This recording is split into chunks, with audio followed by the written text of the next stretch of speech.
दो सीटों के उपचुनाव के परिणाम आते ही एक बार फिर से बिहार में राजनीतिक चर्चा गर्म हो गई है और इस चर्चा में सबसे ज़्यादा अगर किसी का नाम लिया जा रहा है तो दो शख्स हैं। एक तो नीतीश कुमार जो इन दो सीटों के उपचुनाव में चुनाव प्रचार के लिए नहीं गए, और दूसरा अंतिम ओवर में चिराग पासवान जिस तरह से एंट्री मारे और उनके एंट्री मारने से असर पड़ा, वो दोनों ही बातें चर्चा में है। और इस बात को लेकर के कहीं ना कहीं जनता दल यूनाइटेड और नीतीश के खेमे में खलबली मची हुई है। आपको बता दें कि एक तरफ जहां दो सीटों के उपचुनाव के परिणाम आ गए हैं, वहीं मुजफ्फरपुर जिले के कुढ़नी विधानसभा सीट पर हो रहे उपचुनाव को लेकर सियासत तेज हो गई है। मोकामा और गोपालगंज में भारतीय जनता पार्टी को समर्थन देने वाले चिराग पासवान अब कुढ़नी में भी भाजपा के साथ खड़े हैं और अच्छी संख्या में उनके समाज का और उनका वोट है। इस बात को लेकर के चिराग पासवान ने ऐलान कर दिया है कि वो भारतीय जनता पार्टी के साथ हैं और यहाँ भी भारतीय जनता पार्टी के जीत के लिए वो काम करेंगे। चिराग के ऐलान के बाद नीतीश कुमार के खेमे में खलबली मच गई है और नीतीश कुमार के सबसे करीबी उनकी सरकार में मंत्री श्रवण कुमार ने हमला बोला है। हालांकि चिराग पासवान पर हमला तो लगातार जदयू के लोग करते रहे हैं और समय समय पर ये कहते हैं कि भारतीय जनता पार्टी ने चिराग मॉडल को अपना करके हमारे साथ बहुत ज्यादती की और 2020 में हमारी सीटें कम हुई।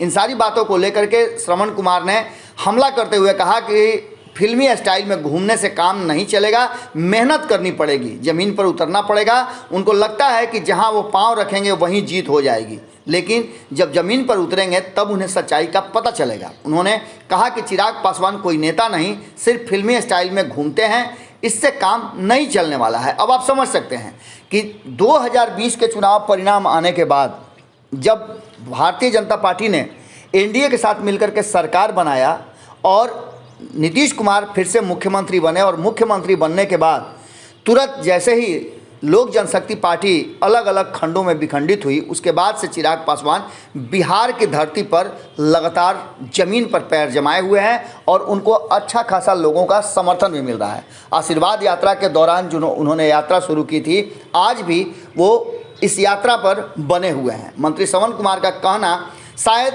जल्दबाजी में लिया गया कोई भी बयान है जिसको लेकर के उन्होंने आकलन नहीं किया है।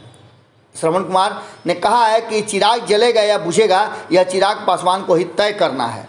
वो शुरू से ही भारतीय जनता पार्टी के समर्थन कर रहे हैं। विधानसभा में बीजेपी के साथ नहीं थे फिर भी समर्थन किया था। उन्होंने कहा कि चिराग 2020 में के चुनाव में जेडीयू उम्मीदवारों को हराने में लगे हुए थे, वो अपनी बातों पर आज भी अड़े हुए हैं। इसका सीधा सा मतलब है कि कहीं ना कहीं चिराग पासवान का डर जेडीयू के अंदर है और जेडीयू में इसी बात को लेकर के खलबली मची हुई है।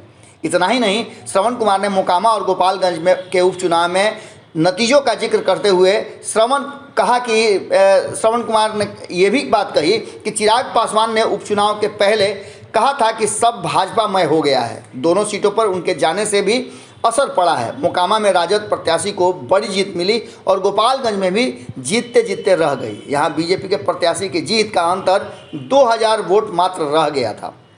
इन सारी बातों को लेकर के जहाँ एक तरफ उन पर हमला करते हैं, वहीं केंद्रीय मंत्री सीपी सिंह को लेकर के भी श्रवण कुमार ने तंज कसा है।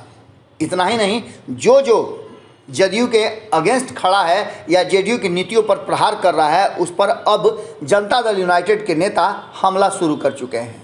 सीधी सी बात यही है कि कहीं ना कहीं चिराग पासवान और आरसीपी सिंह को लेकर के जदयू के भीतर खलबली मची हुई है और इस बात का डर है कि कहीं पार्टी के अंदर बिखराव न हो जाए। पहले ही महागठबंधन में एनडीए छोड़कर आने के बाद पार्टी के भीतर खलबली मची हुई है। वहीं 2024 के चुनाव में लोकसभा में कितनी सीटें मिलेगी जदयू को, ये भी एक बड़ा सवाल है और इन सारे सवालों का जवाब कहीं ना कहीं कुढ़नी चुनाव के बाद निकलना शुरू हो जाएगा।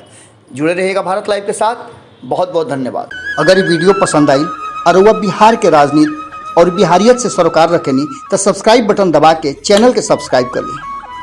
ओजे एगो घंटी बा, ओकरा बटन दबा देला से कुल सटीक और मारक खबर रुआ मुफ्त में मिल जाई।